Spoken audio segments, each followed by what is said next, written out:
Bonjour. Ce cours traite des généralités sur le VIH ou virus de l'immunodéficience humaine. C'est un cours d'introduction sur le VIH qui s'inscrit dans le module de la formation à la bonne pratique des tests rapides d'orientation diagnostique, ou TROD en acronyme. Par-delà le versant pratique, le bon usage des TROD inclus en interprétation et la prise en charge qui en découle implique en effet une bonne connaissance du virus intrinsèque, mais aussi des voies de transmission et des moyens de prévention associés qui en découlent, de l'histoire naturelle de l'infection et des notions clés d'épidémiologie. À la fin de ce cours, vous devrez maîtriser les notions théoriques clés nécessaires à la bonne conduite à tenir et au discours tenu lors de la réalisation d'un TROD, à savoir les modes de transmission, les solutions préventives, l'histoire naturelle et la bonne connaissance des groupes à risque se distinguant des données épidémiologiques. Les éléments fondamentaux guideront votre approche pratique de dépistage par TROD. Nous aborderons dans un premier temps les notions historiques de cette épidémie. Dans un deuxième temps, des notions de virologie fondamentale, incluant le cycle de réplication, mais aussi les mécanismes qui expliquent la variabilité génétique du virus. Dans un troisième temps, nous aborderons les modes de transmission et les outils de prévention qui en découlent. Quatrième temps, les aspects cliniques et la physiopathologie de l'infection. Et finalement, des notions d'épidémiologie, aussi bien à l'échelle mondiale que française.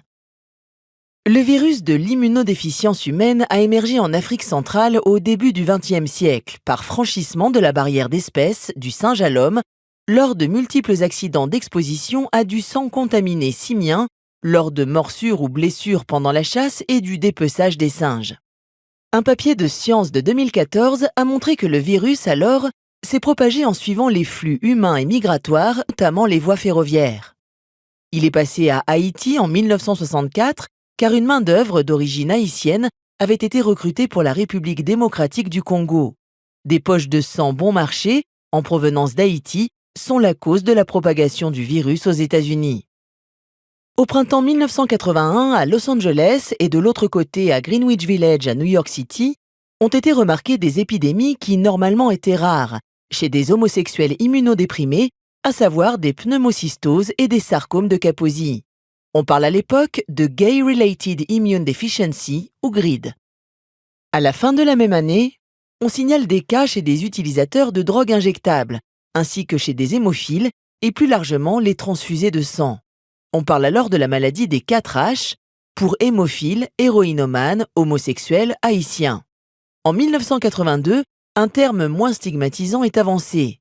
On parle alors de la maladie du syndrome d'immunodéficience acquise ou SIDA.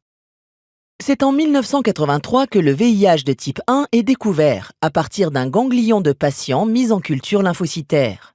C'est à Pasteur que François Barré-Sinoussi, prix Nobel, découvre le VIH en microscopie électronique le 4 février 1983. Après avoir abordé l'historique de l'épidémie, nous allons à présent aborder les notions de virologie fondamentale. Le virus du VIH mesure environ 80 à 120 nanomètres. C'est un virus ARN, il comporte 2 brins d'ARN de polarité positive. Il est encapsidé et enveloppé. L'enveloppe présente des trimères, alliance des glycoprotéines de 120 kDa, alliées à des glycoprotéines transmembranaires de 41 kDa. Un trimère forme un spicule et le virus est recouvert de 15 à 20 spicules qui permettront l'entrée du virus dans les lymphocytes. Aborde maintenant le cycle de réplication du VIH ainsi que les mécanismes de latence et la notion clé de réservoir. Le virus du VIH entre dans le lymphocyte grâce à l'interaction entre sa glycoprotéine d'enveloppe GP120 et le récepteur clé CD4. L'entrée du virus se fait grâce à un corécepteur, le CCR5 ou le CXCR4.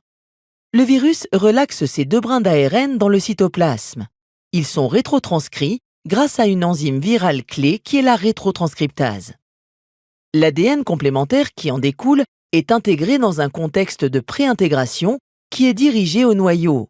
L'ADN complémentaire est intégré dans l'ADN de l'hôte grâce à une deuxième enzyme clé virale qui s'appelle l'intégrase. Cette forme intégrée est le provirus ou l'ADN proviral. La transcription en ARN messager se fait grâce à la machinerie cellulaire et la traduction en protéines virales se fait aussi grâce à la machinerie cellulaire. Le virus s'assemble et est relargué dans le sang. Il est important de noter que les virus relargués sont dans un premier temps immatures et la maturation finale du virus se fait à l'extérieur de la cellule grâce notamment à une troisième enzyme clé qui est la protéase virale. Ce cycle de réplication dure 24 à 48 heures. Néanmoins, parfois, le cycle ne va pas jusqu'au bout et peut s'arrêter à la phase d'intégration. Le virus est alors sous forme de latence, majoritairement sous forme d'ADN intégré dans les lymphocytes T-mémoire, et c'est ça que l'on appelle le réservoir. Aussi, deux formes de virus existent. Le virus qui réplique avec des variants qui circulent dans le sang et des virus latents qui constituent le réservoir viral avec un ADN proviral intégré. Les traitements par antirétroviraux jusqu'à présent fonctionnent sur la réplication virale empêchant le virus de circuler.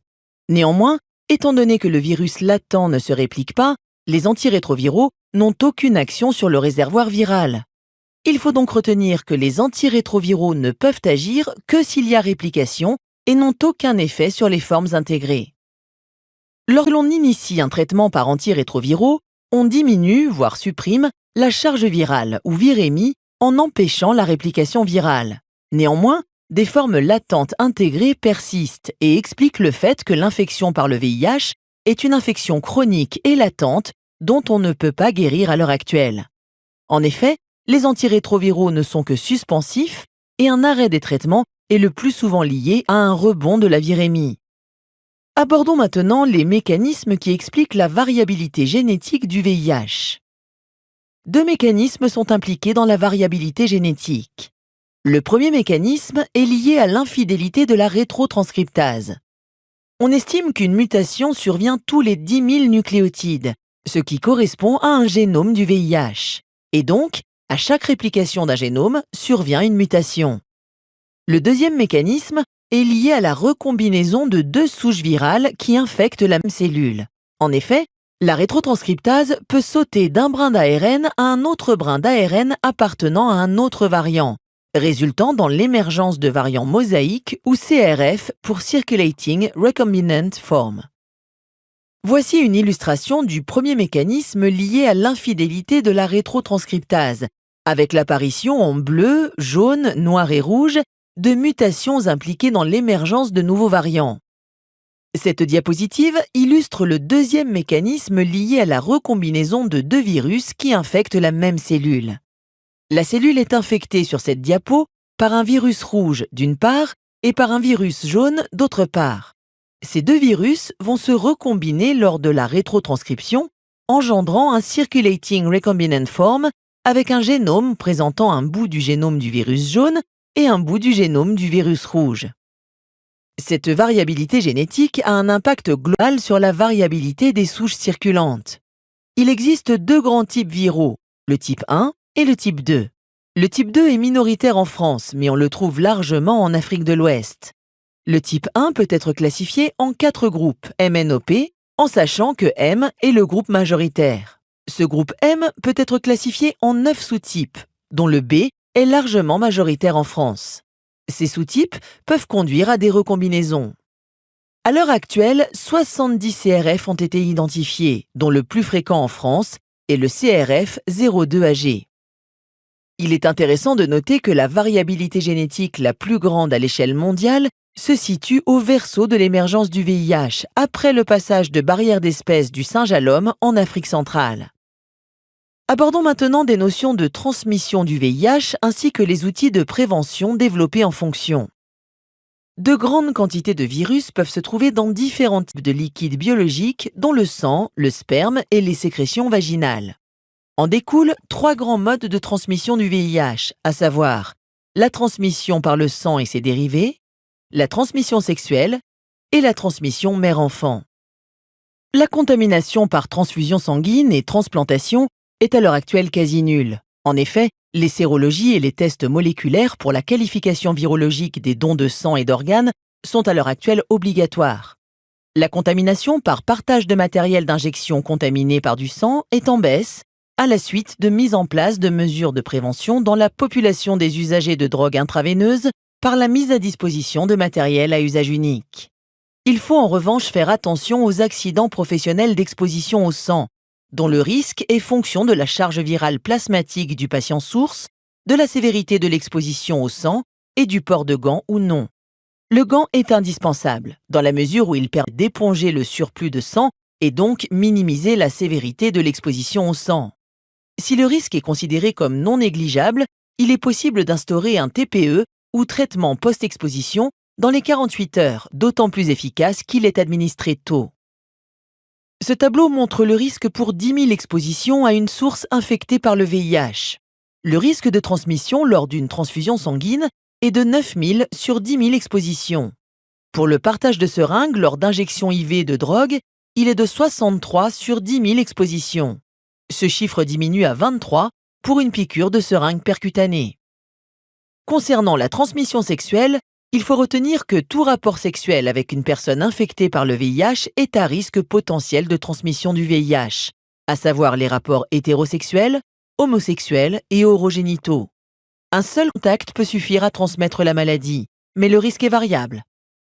Quels sont les facteurs qui augmentent le risque de transmission? Tout d'abord, le saignement dans les rapports traumatiques ou lors des règles, mais aussi les lésions génitales ulcérées qui peuvent être secondaires à une co-infection par une infection sexuellement transmissible comme le gonocoque, la syphilis ou la chlamydia. Il faut aussi retenir que le risque est d'autant plus élevé que la charge virale plasmatique est élevée. En effet, la charge virale plasmatique est directement corrélée avec la charge virale présente dans les sécrétions génitales, vaginales ou dans le sperme. Dans cette logique, la transmission sexuelle du VIH est considérablement réduite si l'infection du partenaire est contrôlée par un traitement antirétroviral, et cet outil de prévention s'appelle le Treatment as Prevention. C'est la raison pour laquelle on essaye de traiter tout individu infecté par le VIH pour diminuer la transmission. En synthèse, 4 grands moyens de prévention existent, le plus universel étant le préservatif, masculin et ou féminin, le TASP, de l'anglais Treatment as Prevention, le TPE, pour le traitement post-exposition qui peut être instauré dans les 48 heures après un accident d'exposition sexuelle, et la PrEP, qui est la prophylaxie pré-exposition. La PrEP est une méthode de prévention qui propose un traitement par antirétroviraux contre l'infection par le VIH à une personne non infectée par le VIH. Elle repose sur une bithérapie de tenofovir alliée à l'antricitabine. Elle est majoritairement proposée à certains homosexuels exposés par leur pratique au risque de contracter le VIH. Son efficacité est clairement prouvée. Néanmoins, elle ne prévient pas des autres infections sexuellement transmissibles telles que la syphilis, les gonococcies, les chlamydioses, l'herpès génital ou les infections par le VHC. Le préservatif reste donc recommandé chez ceux qui utilisent la PrEP. Pour plus d'informations, vous pouvez regarder les recommandations de la HAS sur la PrEP, publiées en mars 2017 et consultable sur le lien suivant. Ce tableau montre le risque pour 10 000 expositions à une source infectée par le VIH selon les différents rapports sexuels. Ce risque est de 138 sur 10 000 expositions lorsqu'il s'agit d'un rapport anal réceptif, beaucoup plus élevé qu'un rapport vaginal réceptif où ce risque diminue et tombe à 8 sur 10 000 expositions. Cette différence de risque peut être expliquée en regardant un peu plus en détail les muqueuses vaginales et rectales. À gauche, figure la muqueuse vaginale, qui présente énormément de couches épithéliales. Cette barrière mécanique est donc beaucoup plus épaisse et beaucoup plus efficace au transfert du virus de la lumière vaginale au plasma. Quand on regarde la muqueuse rectale, il n'y a pas beaucoup de couches épithéliales. C'est une monocouche épithéliale qui est beaucoup plus fragile et beaucoup plus perméable au passage du virus. La transmission sexuelle du VIH peut être impactée par 3 grands éléments. Le premier élément est la charge virale VIH de la personne contagieuse. Les 2 autres éléments sont à chercher chez la personne exposée. D'une part, l'épithélium, plus ou moins épais, et donc constituant une barrière mécanique plus ou moins efficace, mais aussi les cellules sous-jacentes permissives sous la muqueuse. Il faut noter que sous la muqueuse rectale, il s'agit de macrophages qui sont les 2e cellules les plus permissives après les lymphocytes CD4, ce qui explique qu'un rapport anal est plus à risque qu'un rapport vaginal. La transmission mère-enfant se fait essentiellement pendant la période périnatale, lors de l'accouchement et l'allaitement, ou plus rarement en cas de primo-infection pendant la grossesse. 2 facteurs majeurs augmentent le risque de transmission mère-enfant. L'infection VIH au stade SIDA et une charge virale plasmatique élevée chez la mère. 4 outils de la transmission mère-enfant sont systématiquement appliqués dans nos pays développés. Tout d'abord, l'instauration d'un traitement antirétroviral chez la mère, de manière à obtenir une indétectabilité de la charge virale VIH lors du dernier trimestre. En effet, le risque de transmission passe de 20 à 25% en l'absence de traitement, versus 0,3% lorsque la charge virale plasmatique est indétectable à l'accouchement. Un traitement prophylactique est également systématiquement initié chez l'enfant pendant les 4 premières semaines de vie. Enfin, on essaye autant que faire se peut de proscrire l'allaitement dans la mesure où il peut y avoir des virus dans le lait. Abordons maintenant des aspects plus cliniques et physiopathologiques de l'infection en décrivant notamment l'histoire naturelle de l'infection par le VIH. Après comptage, on peut distinguer 3 grandes phases de l'infection par le VIH. La première phase étant la primo-infection ou infection aiguë. La deuxième phase étant une phase chronique d'équilibre virose immunologique. Et la dernière phase, la phase ultime, étant la phase SIDA ou syndrome d'immunodépression acquise. La primo-infection est caractérisée par une destruction massive des lymphocytes CD4 qui sont les cellules de prédilection du VIH. La deuxième caractéristique essentielle à retenir, c'est la très haute charge virale qui est liée à une très haute contagiosité. Il faut vraiment retenir que la primo-infection est la phase de l'infection où la personne est la plus contagieuse. Sur cette diapo figure une muqueuse vaginale à la suite du comptage, avec une phase d'éclipse, phase lors de laquelle on ne peut détecter de virus, puis une phase de réplication plus intense, liée à une diffusion virale, qui finalement aboutit à un pic virémique avec énormément de virus, à peu près à J+10 après le comptage. Ce pic virémique correspond à la primo-infection, et à titre indicatif, cette primo-infection peut être séparée en plusieurs étapes qu'on appelle les étapes de Flebig. Après le comptage, le virus atteint le premier relais ganglionnaire, 2 jours après l'infection. À partir de ce relais ganglionnaire, le virus diffuse dans tout l'organisme et constitue le réservoir dans des organes cibles, que sont le système nerveux central, la rate, les intestins et les ganglions. Il va s'intégrer sous forme d'ADN proviral dans le génome de l'hôte de certaines cellules permissives, à savoir les lymphocytes TCD4, les macrophages, les cellules dendritiques, les cellules de Langerhans et les cellules de la microglie cérébrale. Lors de la primo-infection, des tableaux cliniques assez variables et assez spécifiques peuvent être observés, incluant des polyadénopathies, des sueurs nocturnes et finalement ressemblent dans la majorité du temps à un syndrome pseudogrippal.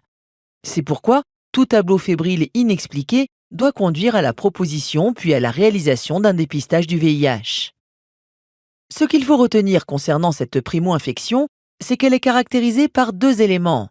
D'une part, la forte contagiosité et d'autre part, la constitution du réservoir viral conditionnant l'évolution de la maladie. Pour ces 2 raisons, d'une part individuelle et d'autre part collective, le diagnostic de primo-infection à VIH s'inscrit dans un contexte d'urgence et tout tableau fébrile non expliqué doit conduire à la proposition d'un dépistage de l'infection à VIH. À la suite de la primo-infection, il y a une phase chronique qui peut durer en médiane 10 années et correspond à un équilibre immunovirologique où la charge virale est beaucoup moins forte et des lymphocytes TCD4 relativement stables.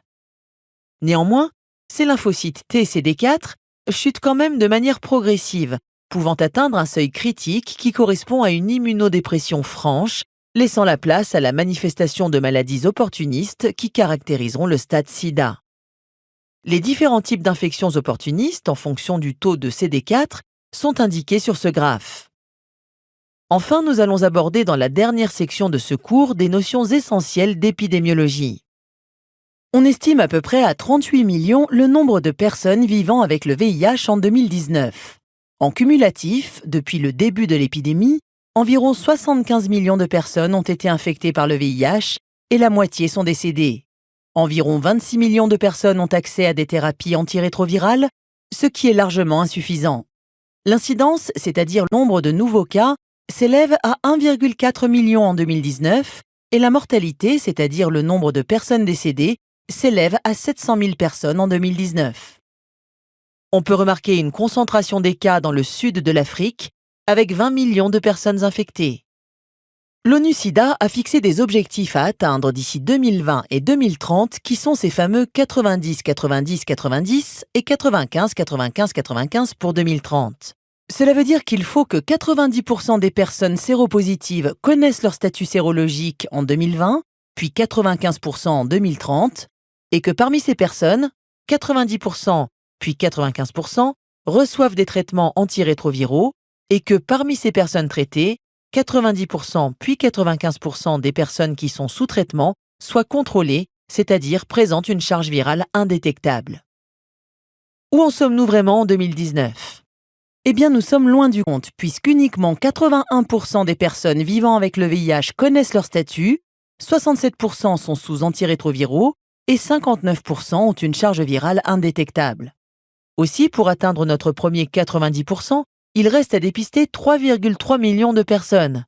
Pour atteindre le deuxième 90%, il faudrait mettre 5,4 millions de personnes sous traitement, et pour atteindre le troisième 90%, il reste à obtenir une charge virale indétectable chez 5,4 millions de patients. En France, ces pourcentages sont relativement similaires, avec tout de même une progression de 2010 à 2013. On estime au total le nombre de personnes vivant avec le VIH à 150 000. Parmi ces 150 000 personnes, 25 000 ignoraient leur statut sérologique. On appelle ce groupe de personnes qui ignorent leur statut la fameuse épidémie cachée. Cette épidémie cachée serait à l'origine de 60% des nouvelles contaminations. Des modélisations mathématiques ont permis d'estimer la répartition de ces épidémies cachées. Elles seraient concentrées dans la majorité des cas en Île-de-France, puis en Rhône-Alpes, puis en PACA. Elles seraient constituées majoritairement de la population homosexuelle et d'une population migrante subsaharienne. Compte tenu de l'implication de l'épidémie cachée en France dans les nouvelles transmissions, on comprend bien l'importance de la mise en place de nouvelles stratégies de dépistage pour atteindre le premier objectif des 95% de personnes diagnostiquées parmi les personnes vivant avec le VIH d'ici 2030. En France, le nombre de dépistages ne cesse d'augmenter et il a atteint 6 millions de dépistages réalisés en 2019 avec un taux de positivité qui a été estimé à environ 2%. Le nombre d'infections nouvellement diagnostiquées est relativement stable depuis 2010 et il est estimé à peu près à 6 000. De manière importante, la découverte de séropositivité se fait vraisemblablement à des stades assez tardifs. 40% des personnes découvrant leur séropositivité VIH en 2014 sont en stade SIDA ou avec un nombre de lymphocytes très bas, inférieur à 200. Le nombre de TROD VIH réalisés a augmenté, passant de 44 000 en 2016 à 50 000 en 2018. Tandis que le taux de positivité a diminué, passant de 0,53% à 0,43%. Les TROD sont impliqués dans 3,5% des nouveaux diagnostics. À côté des TROD, les autotests ont aussi leur place dans le dépistage de l'infection à VIH. Depuis le 15 septembre 2015, 2 autotests, Autotest VIH et INSTI, sont disponibles dans les officines. À peu près 90 000 autotests ont été vendus entre septembre 2015 et septembre 2016 en France et près de 9 000 en Rhône-Alpes. Néanmoins, nous n'avons pas accès au nombre de découvertes de séropositivité liées à l'utilisation de ces autotests. Des recommandations de HAS de mars 2015 ainsi qu'un arrêté du 18 août 2016 fixent les règles d'utilisation de ces autotests. Entre 2013 et 2018, les nouveaux cas diagnostiqués sont majoritairement des HSH nés en France, mais aussi des hétérosexuels d'origine subsaharienne. Cette répartition populationnelle est confirmée entre 2019 et 2020. Ces considérations épidémiologiques justifient les recommandations de l'HAS publiées en mars 2017 sur la réévaluation des stratégies de dépistage en France. Elle recommande de renforcer la fréquence du dépistage chez certaines populations, à savoir tous les 3 mois chez les HSH, tous les ans chez les usagers de drogues intraveineuses et tous les ans chez les personnes originaires de zones de forte prévalence de l'infection à VIH, notamment l'Afrique subsaharienne et les Caraïbes. À titre indicatif, il ne faut surtout pas oublier le dépistage dans la population générale et proposer un dépistage au moins une fois dans une vie, entre 15 et 70 ans. Par ailleurs, il faut absolument penser à proposer un dépistage VIH lors de contextes de co-infection avec des infections sexuellement transmissibles, comme les infections à gonocoque, chlamydia ou syphilis, ainsi qu'hépatite virale et hépatite C. En synthèse, voici ce qu'il faut retenir. L'infection VIH peut entraîner, en l'absence de traitement antirétroviral, un déficit immunitaire appelé SIDA, avec survenue d'infections opportunistes et de cancers. Le VIH est un rétrovirus enveloppé avec une capside contenant un génome à ARN qui est rétrotranscrit en ADN et s'insère dans le génome de l'hôte. Le VIH présente une forte variabilité génétique. Il y a 3 grandes voies de transmission du VIH, à savoir la transmission sanguine, la transmission sexuelle et la transmission mère-enfant.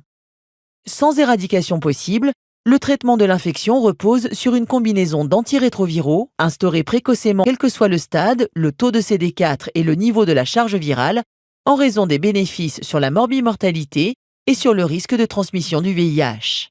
En l'absence actuelle de vaccins, plusieurs stratégies de prévention existent et ont fait preuve de leur efficacité. Le préservatif, la PrEP, le TPE et le TASP.